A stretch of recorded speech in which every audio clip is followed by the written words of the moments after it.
Welcome back to the Beyond I Do podcast. We decided to bring our children back to discuss some topics, things, and we decided to let them have at it, see what they wanted to discuss. So y'all, fair warning. Yeah. They're about to take over, and we're just gonna follow their lead. Yep. Hey, you guys, it's Tyson and Reagan to my left. Reagan. We're back. Oh, okay. You told me it's our show now. Oh, the takeover. Yes. The what we gonna call it? T and Ray. Ain't no way. I like that because don't. apparently it's not. Mess with us. Mess with us. Wait. It don't matter because it still fall under Beyond I that Do LLC. Mess with us, hide that face. You know what? That's like a B plus. I get mess with us, hide that face. So at any rate, you guys, enough tomfoolery. Exactly. So, Not tomfoolery. it's I get that from me. Whatever. I used that word in a sentence earlier. But anyways. Okay, Merriam-Webster. All right. So, really quickly before we get started, I did want to come through and just give a little push to a certain narrative on a situation that's been going on. For those who aren't aware, the situation of Carlisha Hood and her son in Chicago. I think it's very important how we speak about Black stories, especially when children are involved. And I actually just heard Carlisha herself on a live earlier with another lady by the name of Rahima. And she was actually the lady who recorded the situation. So she was able to put that video out from a different angle and deter some of the narratives that were being spun throughout social media and all that. The news and a lot of the blogs weren't even reporting the situation correctly, how it actually happened. Rahima confirmed it as well as Carlisha. She wasn't getting up in that man's face, Mr. Jeremy Brown. She wasn't getting, combative with him. Comes to find out he did have a history of DV with women, not to get too, deep into that. But that was nothing new for him. And the situation's not fun. There was no text. Yes, there was no text, too, by the way. She confirmed that there was no text message. In there. This woman has been through a lot. Her son has been through a lot. They both were arrested, separated from each other, Her, I think the worst fear for a lot of Black women is seeing their kids have to go through that. Yeah. Yeah. And it's easy to say when you're not in a situation, I would have done this and I would have, well, guess what? You weren't there. So they were. And at the end of the day, I just wanted to, put that narrative out there, like she cleared everything up. Hopefully she's able to get things smoothed over in court. Smoothly. Their charges were dropped, I believe, 2 days ago. And, it's an unfortunate situation, but, we as Black people need to do better with how we conduct ourselves and speak to each other. Mm-hmm. Agreed. That's true. Agreed. And I want to add to that, as a father, that boy is going to need a lot of mental health. Yes. Support, right? Support. Right. And he was a good student. He was on a good track. He was on honor roll, from what she said. And I'm sure he on the wasn't right path. like a bad kid. Exactly. But I would think that they live in Chicago area, okay, and pretty dangerous area. I'm sure. Mm-hmm. She's a licensed carrier. She has a gun. Yes. And he knows where the gun is. He probably brushed up against it, opened a glove compartment, and seen it several times. Mm-hmm. So when he was sent to the car, Mama said, "Go to the car. You don't need to be seeing this." His instinct kicked in. Yes. Like, I got to protect my mama. And maybe his intentions were to bring her the gun. Yes. But when he walked in the door and saw a man wailing, him hitting his mother, right? And mind you, those were hard hits. These are hits that can give her. And the first video I saw, it was like he was. Even if they were tapped, they were still unacceptable regardless. Right. He was close fist hitting her like a man. Yes, she could have left the earth. Yeah. But now he's gone. So, and that's the thing, like... Came for hot dogs, left for wings. I'm trying to think, if I had my mama's gun in my hand at 14 and I'm walking in and I see this man assaulting my mother like that, I probably would have shot him myself. Yes. I mean, that's just, it is what it is. We talk about protecting our women. We talk about protecting black women. We talk about protecting our mothers. I would have done the same thing when it comes you know time to do it. Like that's what that looks like at the end of the day. Mm-hmm. You know, I'm sure from what are the stories that I heard of the young man, his mental health was not all the way there. But at the end of the day, when you're putting other people's livelihood into danger, some of that stuff, like everything cannot be an excuse of that. Mm-mm. You know, we all at this table have something going on with us, whether it's mentally or health-wise. We're not going around acting like that. There's a way that you conduct yourself. And over some food. By the way, the situation, just to clear that up, this is a pre-packaged food place. So Carlisha was just saying, I think she something about onions or something like that. She didn't want that in her food. And he was just being impatient. And like I said, this is a person who does have a past of domestic violence. So for anybody saying, what did she do? You don't, when you're dealing with somebody like that who handles a woman like that in public around others, it doesn't take anything. It does not take anything. So I think we need to undo a lot of that thinking within our community, not just within black people, but as well as people around the world. You know, women don't have to do anything to provoke an abuser. It's just an abuser. And that's the thing that, like, when I would tell you guys, like, when you started driving, like, you know, I know getting the road rage, you know, you get upset because people are doing the wrong things in traffic. And instinct, you want to flick them off, you want to pull up, you want to say something to them. But, like, you got to be careful of that because you don't know who you're dealing with. Yep. You know, and I've seen videos where people are followed home. Yeah, I saw a video the other day, or actually earlier, one of my leasing agents showed it. Now, it wasn't funny, but kind of was. Dude got out with a machete. He thought I saw that video. He thought it was doing something. Then dude pulled the 9mm out, gun, and he walked right back in the truck. I saw that. Who? No. See that? I saw that guy with a machete. You know? Well, that's the thing. You're saying it was. I can't remember which one of you. I think it was maybe Reagan had just started driving, and there was a situation in Philadelphia where a young girl, 18 years old, driving. She's getting on the interstate. Her and this grown man, not letting each other over, and he killed that girl. Yeah. Over merging. Yeah. And so that's my thing is, you know, you never know who's in that other vehicle. Yes. Yep. So, thank you, son, for clarifying that. Because I had some concerns, as far as, you know, whether or not she summoned him in, and because that's a situation I would never want to invite my children into. Right. And so also, I'm glad that was cleared up. And also, another thing that I heard from the live that I listened to yesterday, it's very dangerous out in New York City and places like Chicago for women, especially, you know, black women. We know how this country treats us, and especially women that are black. So if you cannot get out, you know, look up your, you know, safety laws, see what weapons you can have, because at the end of the day, you don't want to be in a situation where you have to, where it's you or somebody else, but everybody that was chastising her, if that was their situation, I think they still want to be here and not dead over. I'm glad you brought that up because there was a situation when we went to my mother and I went to the gym this morning. Right. Tell them about that, baby. So this morning at the gym, I was waiting for your dad to finish, so I'm sitting in the little lounge area, and one of the employees is in there. And there was a young girl, you know, during the summer, they have the high schoolers can come for free. And so there was a young teenage girl, she was talking to the employee. And so the girl walked out, the employee looked over, she spoke to me, and we were starting to talk. And the little girl came back in, and she said, "Oh yeah, I meant to tell you." And she pointed out an older man who was in the gym working out. And when I say older, he was probably at least in his late 40s, early 50s. And this little girl was probably high school age. When she said this, my mama and teacher instincts kicked in. So I immediately, you know, started listening. And she said this man makes comments to her, has made comments to some of her friends when they come in. And she said, "It just makes me so uncomfortable. I just hate that he's here." The wife was there also.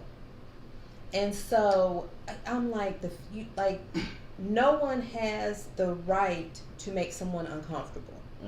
I don't care what this girl had on. I don't care what she didn't have on.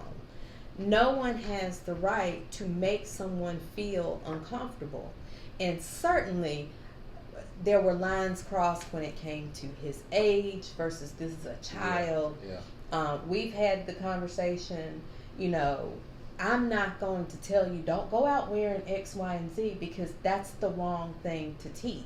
The right thing to teach is, son, you make sure that you're respectful of women that you come in contact with. Son, we respect humans. And it's not a hard thing. Like, it's one not. thing that very much aggravates me with like a lot of my generation of men is they act like it's such a hard thing to have respect and boundaries when dealing with women. I get it can feel kind of iffy when communicating because a lot of women are on guard because there are a lot of creeps out there. You know, and there are creep women too, we're aware of that, but majority, you know, living in patriarchy, that's what it is. But as far as that's concerned, it's not that hard to, like, one thing about especially like black women, I know how the world treats black women, I'm very apparent to that. I go out of my way when we're at work and we have new black woman servers or workers or whatever, I go out of my way, hey baby, my name's Tyson, how are you, you're so pretty. I know that that's not something that black women are used to hearing, unfortunately.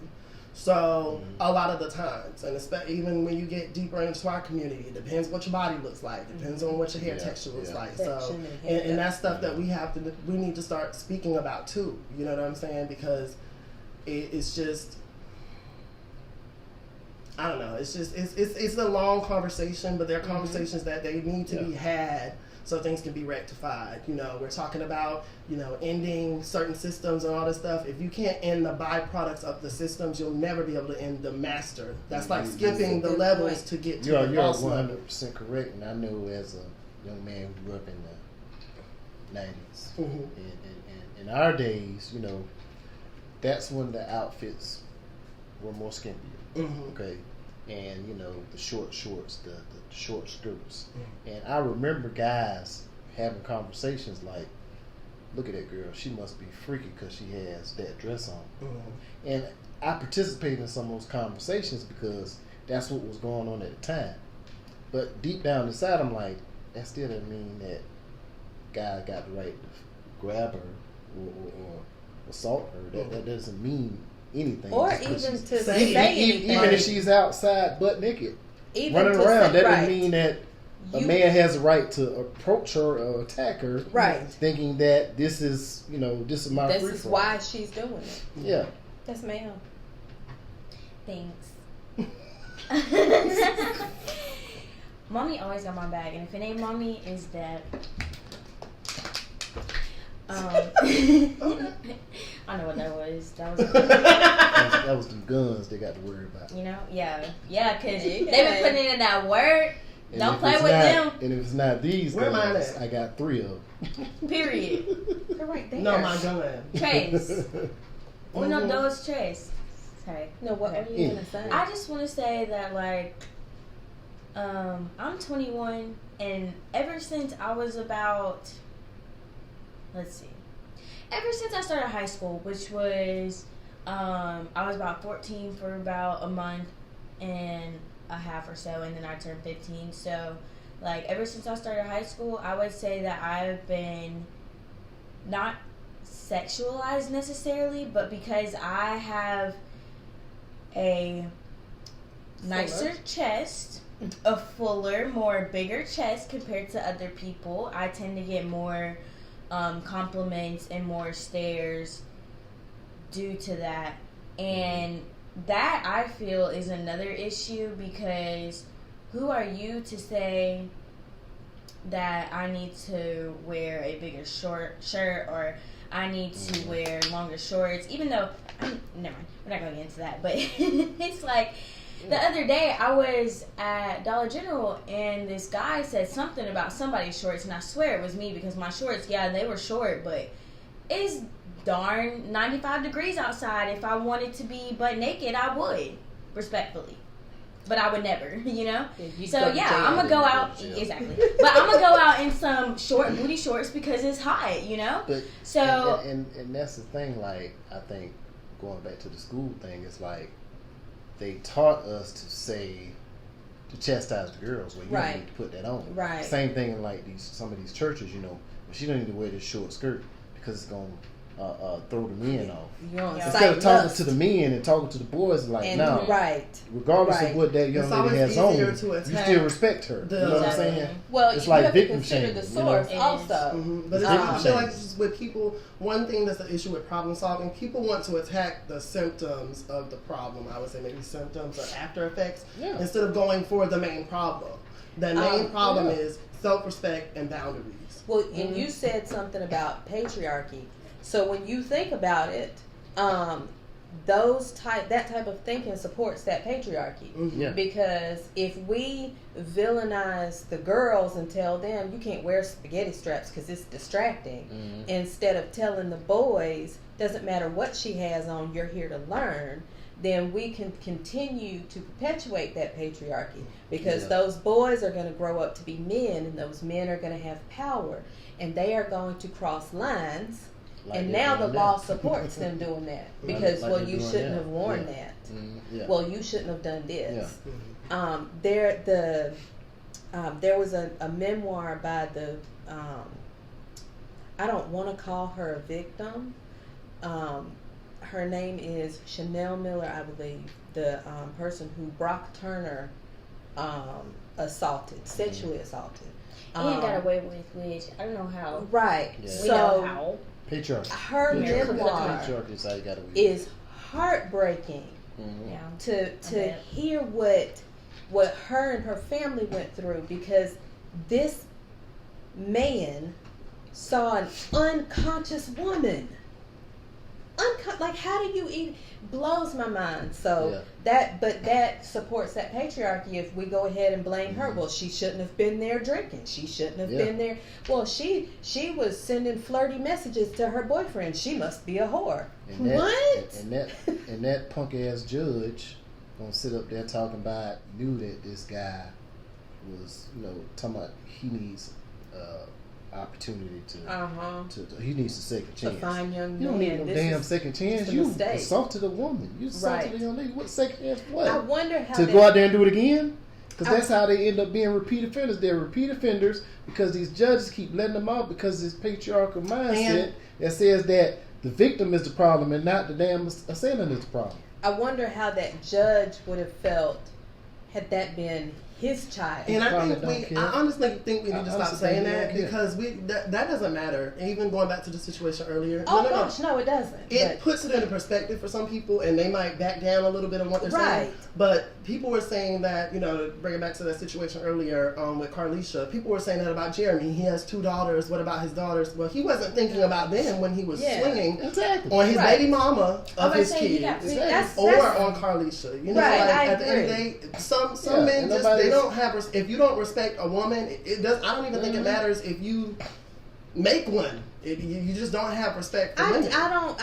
Okay, so I see what you're saying, but I don't think the two things are the same. He might put his hands on his girls or their moms, but I bet if someone else did, definitely. So that's what I meant when I said that about you're the a judge. narcissist like that, right? When I said that about the judge. It's always gravy until it's your own. Exactly. So that's I don't even what think. I mean. I think why I said that is because I don't think it's a genuine thing. I think it's more of an ownership thing. Like, how dare you touch my property like that? It's not a thing of I genuinely even care about my daughter like that. Because if you did, your daughter would have a wedded mother. Siblings and wedlock. And what I'm saying, and what I'm saying is the patriarchal mindset give that judge the thought to say we're gonna get this young woman a chance because and you're a professional. Had that young woman not been drinking, now she wouldn't be in this situation. So it's almost like a judge. It's almost like he's chastising. Maybe he's chastising his children for drinking, or himself. Or himself because he had to have the mindset to because this is supported. And also, and keeping in mind, and maybe we should pivot a little bit because we're going to talk about generational differences. Kind of pin it on that judge. So I don't know, me and you, we've talked before and talked about the generational differences. And I think for me, like, I've just come to a point where even, you know, me and my cousin, we spoke the other day, and I just, like, certain people are going to stay stagnant in their way of thinking. And that's just the reality of it. Even if they're trying to adapt, there's going to be slip-ups. They're going to say some things. A man might try to be a little better with how he handles women.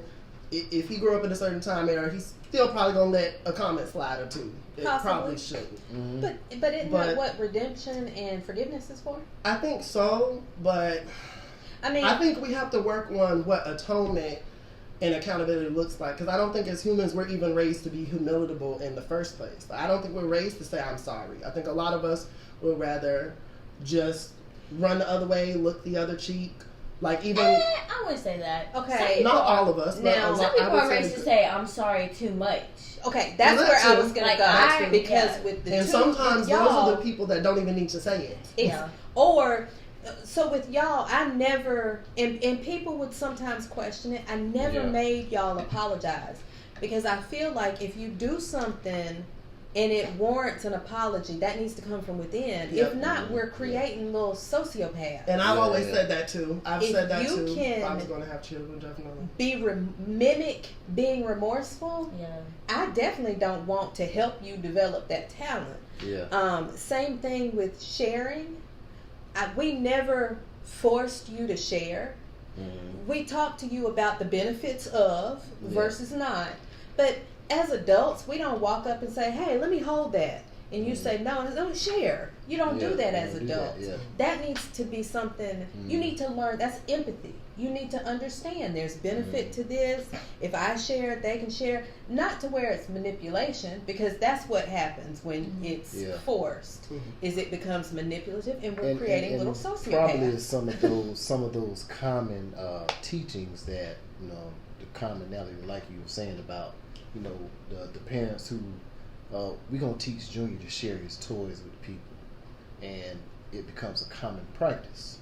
So when you have that common practice, you got thousands of people doing this thing now.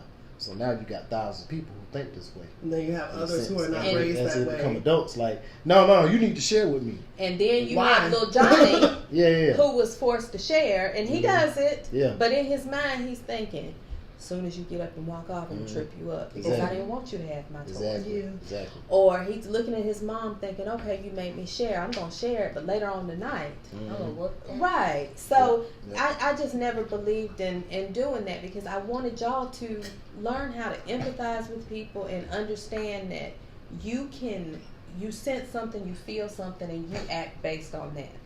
So to me, I'm not going to force you to apologize to someone, because and I'm the type of person that I don't want your apology if it's not real. You know what I'm saying? I don't want exactly. I don't want it, because an apology without change is manipulation. That's right. Exactly. That's right. And also the thing about it too with making changes, like if we're going to make societal changes, some changes are going to affect people in their way. You know, you might have some people that will change, like, man, I saw that, you know.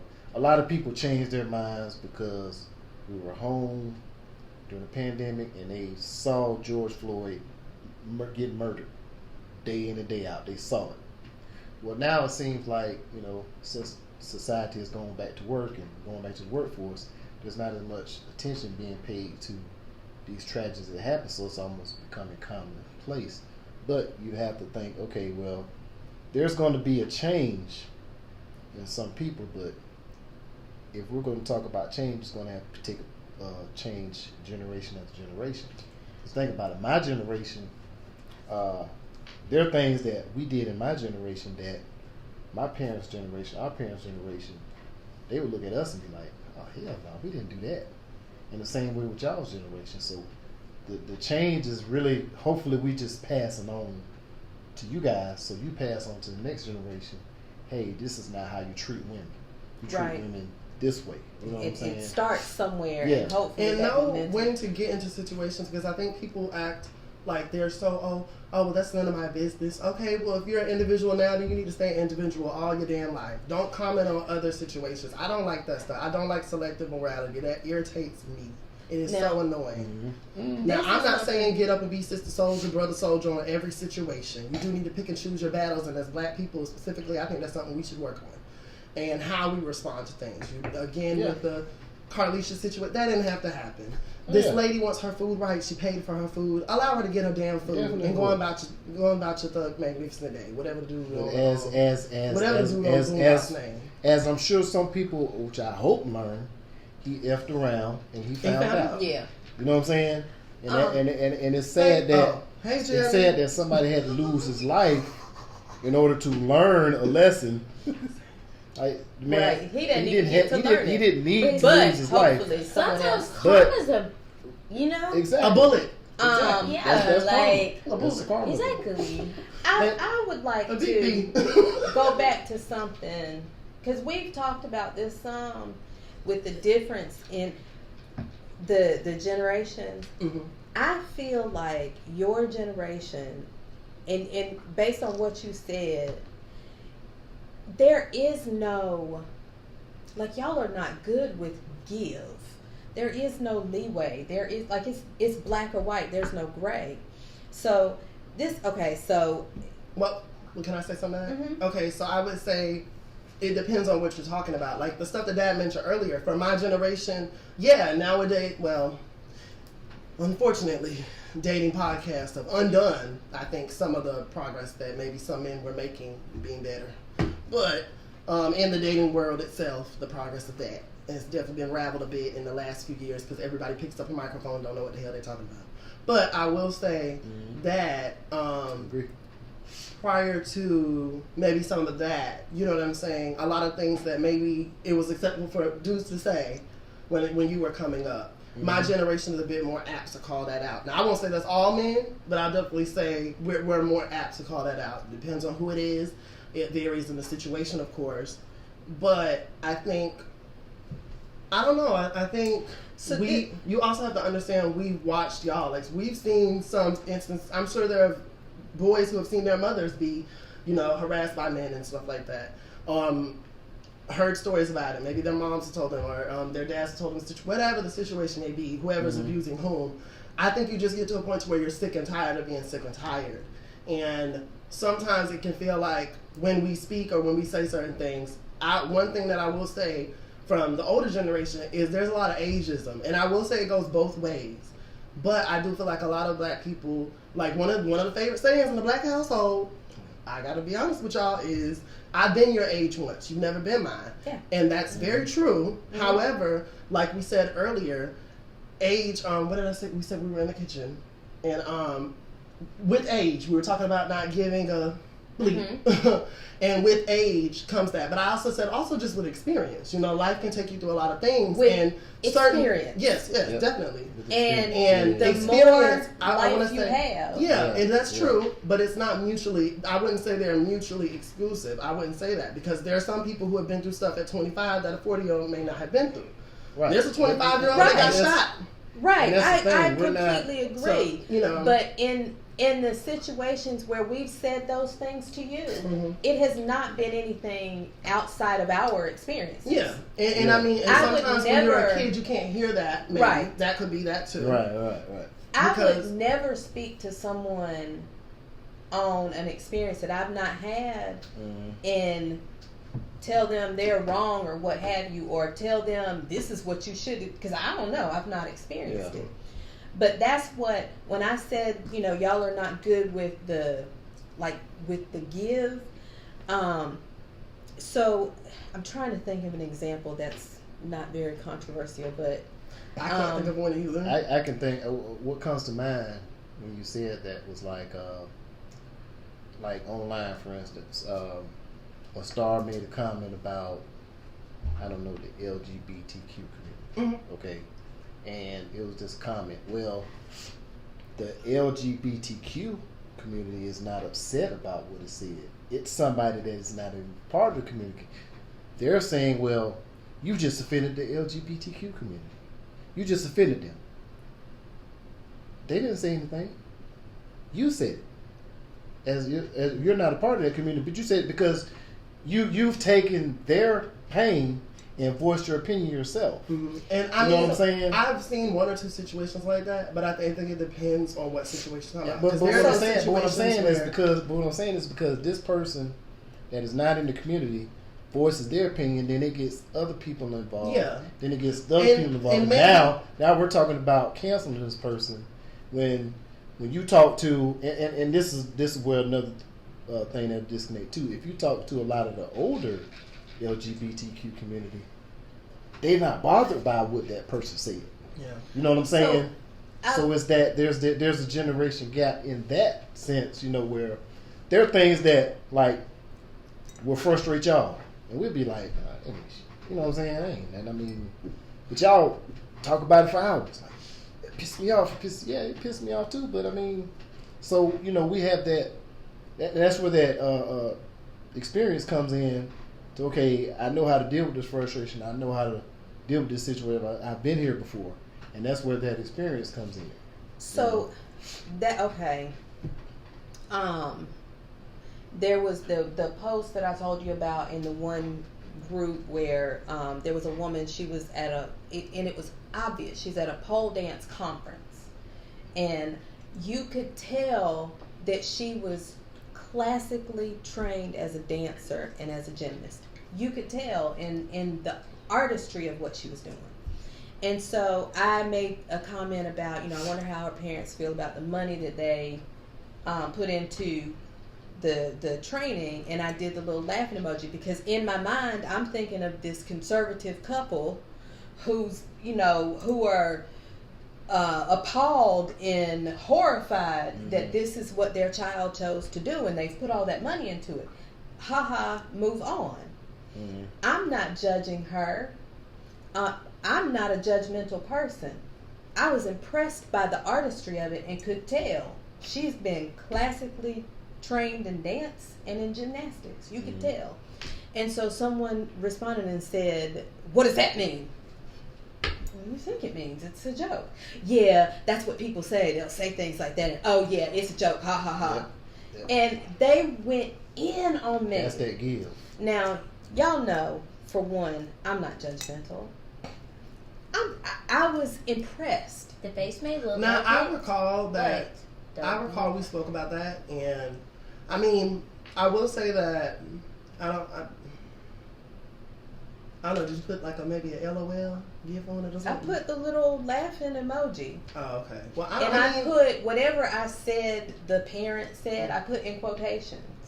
So as if he were saying it. Yeah, I think social media sometimes things get lost and okay and translation. With that, that's where I'm saying there is not any give with y'all. Like once one person said, "Oh, she being nasty," well, I get the rest of them jumped on. There was no redemption for me in that. Yeah. But we're also in the age of women empowerment, where in anything that is taken as Amber Rose was able to co-opt the slut walk and call it that proudly.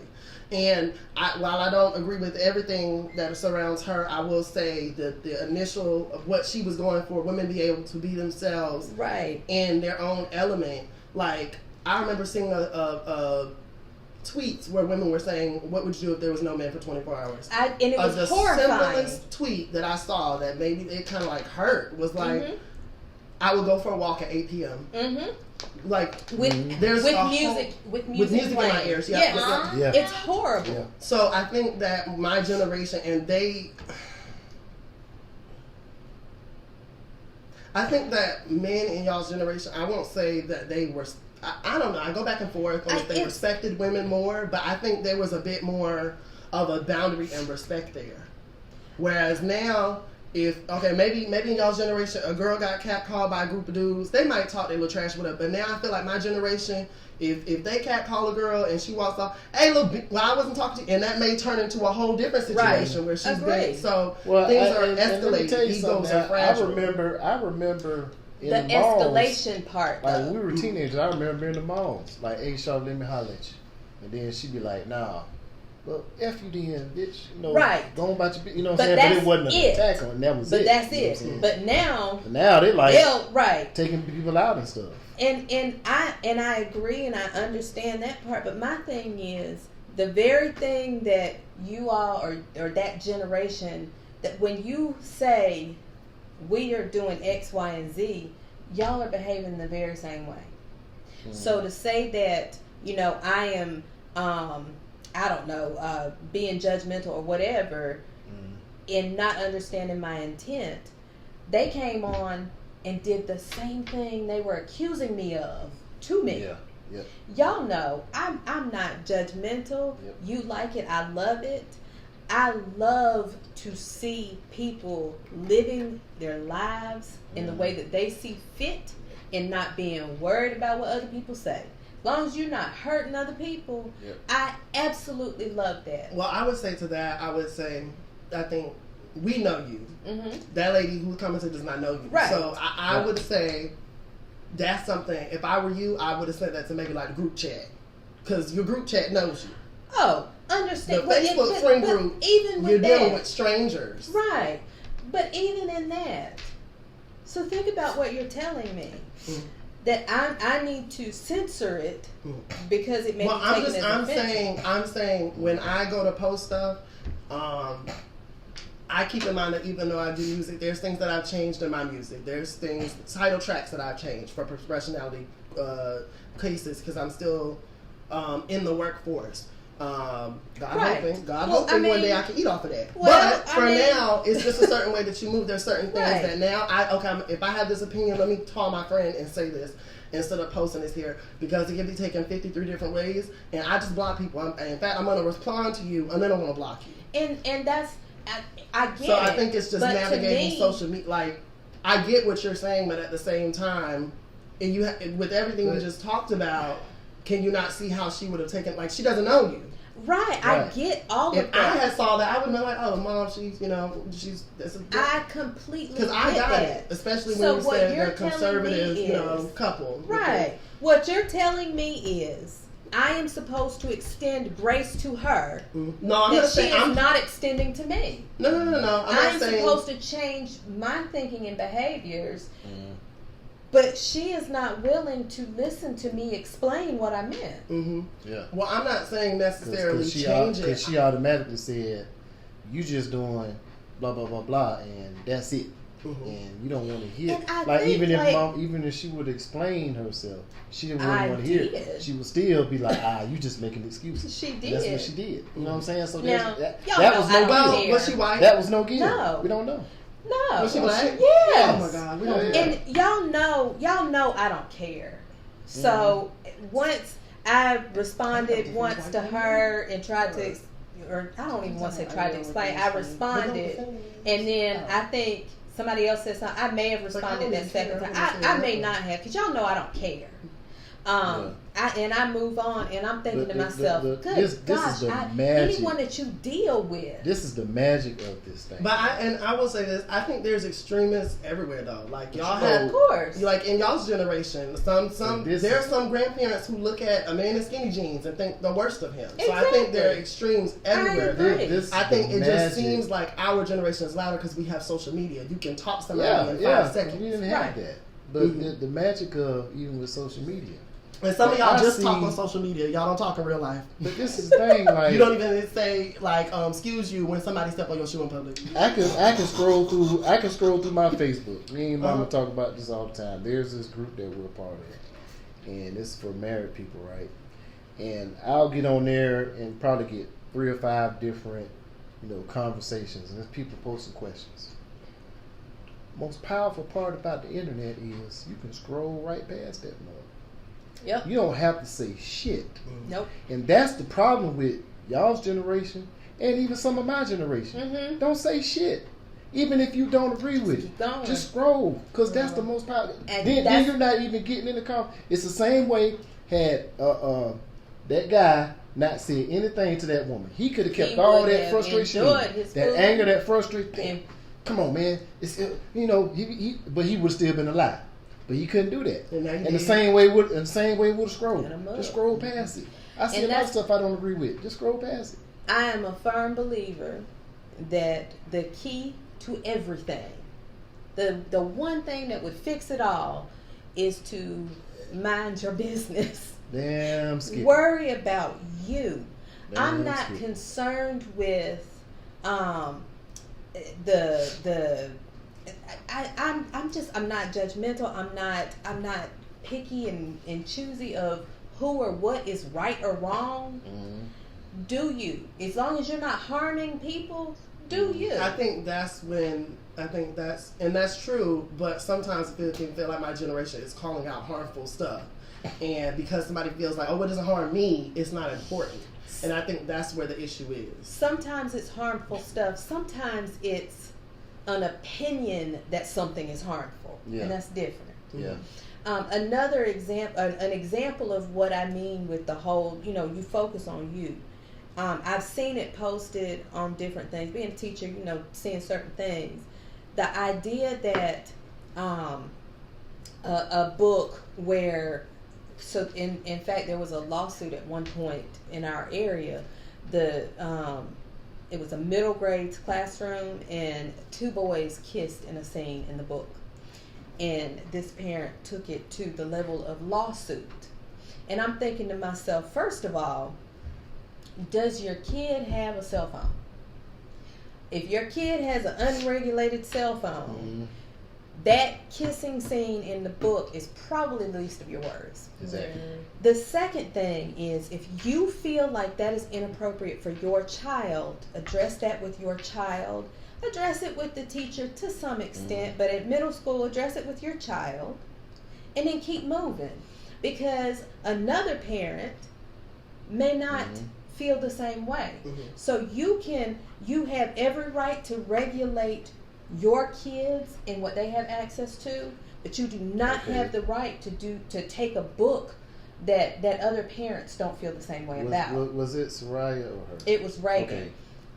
Was 4th grade? I can't No, remember. Was She second was grade, in maybe? she was in 2nd grade, and Okay. they opened the new school. Yeah. And it was a book, and because she brought had a home. friend He named brought- Molly who yeah, had he moved. brought home the book, and I started Did she reading I it. don't remember that part. I started reading the book to you at bedtime, and I'm scrolling through. I'm reading, and I'm like, wait a minute now, Molly got 2 mommies. Which So this was what 2000 what? Is it Early second 2000s, grade, so- early 2000, middle early 2000, 2005, 6, whatever. So I'm scrolling through the book and I'm looking. I'm like, oh crap, okay, well, and that's something I didn't agree with. So what I did. Wait. That's something that we weren't ready to address with our second grade students. Yeah, exactly. So not the idea of the 2 moms. Right. But I not just wasn't agree ready with to talk to my right. Now, child about this No, That at was that not younger a age. discussion you know that what we I'm saying? had, So and it took us off I guard. immediately stopped reading the book, and I think I told you about it. And did we email I the reached teacher? out to the media specialist to let her know. Sent the book back with her. Right. Yeah. And she went through, she said there were several that she had pulled. And what I asked was, is there some way to regulate what she's getting? Yeah. I didn't ask them to pull it off because someone needed that Yeah. with their kid. We had not Because- discussed that. and that's So- like and that we knew of 2 mommies in that school. So that We knew wasn't that. the problem. The problem was to address it with our child. We want to be prepared for that. At the time, she went in, she saw the Molly on the book. Her friend Molly had her just friend moved, named and that's why she caught us off guard. Yeah.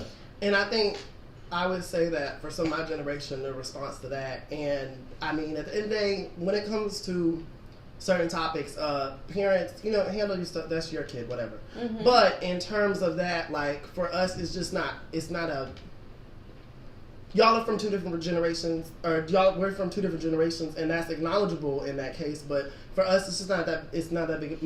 Molly has 2 mommies. Okay. It wasn't that, but Listen, I didn't that's want where to. we're at. That's But what we're saying is, I didn't It want to wasn't talk a to big my deal. 6, 7-year-old But, yeah. about this. She Yeah. was gonna need to understand why. But Did I here's need the. to say something? But she No. doesn't. He But said- here's the thing with that. No, How do you? no, You don't have to talk Yeah. about scissoring. Okay. Like I Gosh. think that's where my generation But is at. that's We can believe that. this is the thing, Tyson. So it's not wanting to talk to her about it. It's we had not exactly. Okay. We had not spoken to her about that. So at that point, think about this too. Now this your dad read at night bedtime story. Molly has 2 moms. Well, Dad, how'd Molly get 2 moms? That's a conversation that as a parent you have to prepare for. Exactly. I mean, and it can be, but I think also just some kids don't care. You just say Molly has 2 moms. Some kids don't care. Don't care. I understand that, but that's an easy way as a parent to miscommunicate or to present something in a way, or say the wrong thing. Right, that comes out wrong. Yeah. Because in that moment he was so shocked by it, she may have perceived his reaction as the situation being negative. Right. And it wasn't. It was it's almost that's not what we expected. It's almost like coming to you at 7 years old and talking about, hey man, that Henny tastes slamming. Check out that Crown Apple. You 7 years old. That ain't appropriate. It wasn't. It should have been. Now, there were well, it wasn't because I didn't talk to you the like that at 7. There were topics that Reagan, we addressed with her earlier than with you, Like that. because you were so up here, and you would ask questions, and so answering questions, she's there. So there were things that she may have heard before you did. And I'm cool with that. I just, in a conversation, us talking about something, you asking a question, cool. But that wasn't the case with that. That was bedtime story. Yeah. Oh, I didn't know this was what this was about. I'm trying to put up bed so I can go to work the next day. Right. So I ain't got time to have a conversation on Molly and her 2 mamas. Now, had she questioned me, as she asked me that any other day. Right. If she had come and said, whatever, Yeah. well then that's different. But it wasn't a question So it's like, that came up. you're not finna sit up there at 9:30 at night talking about Molly and her 2 mamas. I mean, that's, I feel like it's more child gotta go to bed. You know what I'm saying? But, All right.